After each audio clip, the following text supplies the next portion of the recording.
माध्यमातून ते पैसे पुरवले जात आहे. शापूरचे पालन ते काम करताय. आणि बाबासाहेबांचा 350 फुटाचा पुतळा, 100 फुटाचं फाउंडेशन. या भारतामध्ये सगळ्यात उंच पुतळा वल्लभभाई पटेलांचा गुजरातमध्ये आहे. त्यानंतर सर्वात उंच पुतळा कुठला असेल तर तो डॉक्टर बाबासाहेब आंबेडकरांचा पुतळा आहे, 350 फुटाचा पुतळा. आणि जो स्टॅच्यू ऑफ लिबर्टी जो न्यूयॉर्कमध्ये आहे त्याच्यापेक्षा या पुतळ्याची उंची जास्त आहे. स्मारक अत्यंत सुंदर होणार आहे. आणि मोदी साहेबांच्या काळामध्ये त्यांनी संविधानाला माथा टेकून शपथ घेतलेली आहे. आत्ताच आपले गिरकर म्हणाले. आणि अशा पद्धतीने नरेंद्र मोदीजी बाबासाहेबांना मानतात. एक आठवण आपल्याला सांगतो की नवीन संसद भवन झाल्यानंतर एका बौद्ध भिक्खूंचं शिष्टमंडळ घेऊन मी त्यांना भेटलो.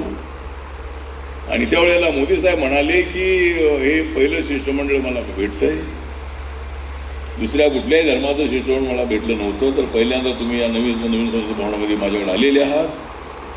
तर मी तुम्हाला आठवण सांगतो की ते म्हणाले की मी प्रधानमंत्री झाल्यानंतर मला चायनाच्या अध्यक्षांचा फोन आला.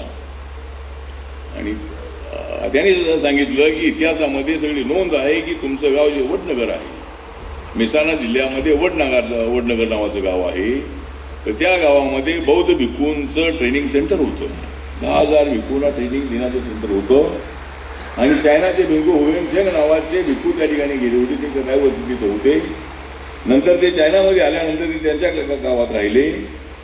म्हणून त्याने आता फोन यांना केला की तुम्ही प्रधानमंत्री झालेले आहात, तर तुम्ही चायनामध्ये आल्यानंतर तुम्ही माझ्या गावामध्ये या. आणि ती आठवण त्यांनी सांगितली. आणि जरी नरेंद्र मोदीजी हिंदू असले, ओबीसी असले, तरी ते मुख्यमंत्री असताना त्यांच्या बंगल्याच्या बाहेर जर आपण कधी गेलात, मी पूर्वीच्या काळामध्ये कांकरच्या काळामध्ये आमचं आंदोलन असायचं. आणि त्यावेळेला मुख्यमंत्र्यांची भेट मागितल्यानंतर ते मला त्यावेळेला ओळखत होते.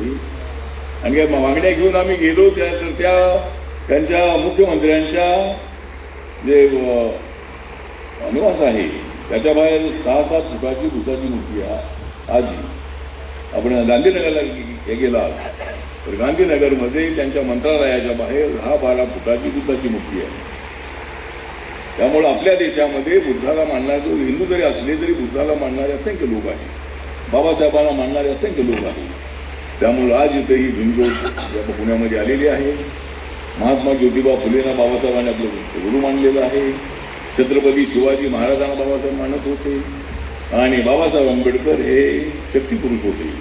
बाबासाहेब आंबेडकर लोकपुरुष होते. बाबासाहेब आंबेडकर दलितांच्या मुक्तीचा लढा देणारे अत्यंत सरसेनानी अशा पद्धतीचे ॲक्टिव्ह होते. आणि त्या बाबासाहेब आंबेडकरांच्या नावाने भीमज्योत जी आहे, आपल्या भारताची भीमज्योत जी आहे, ही भीमज्योत आज पुण्यामध्ये आलेली आहे.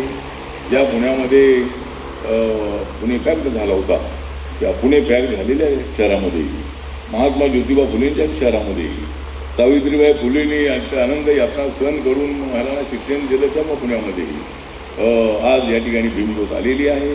त्याला एक आगळं वेगळं असं महत्त्व आहे. आणि 20 गायकवाड जे आहे हे नौजवान आहे, तरुण आहे. आणि त्यांना ही मोठी जबाबदारी मिळालेली आहे.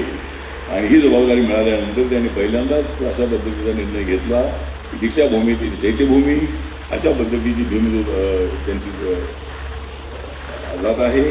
न्यास तिथे पुण्यामध्ये आलेले आहे.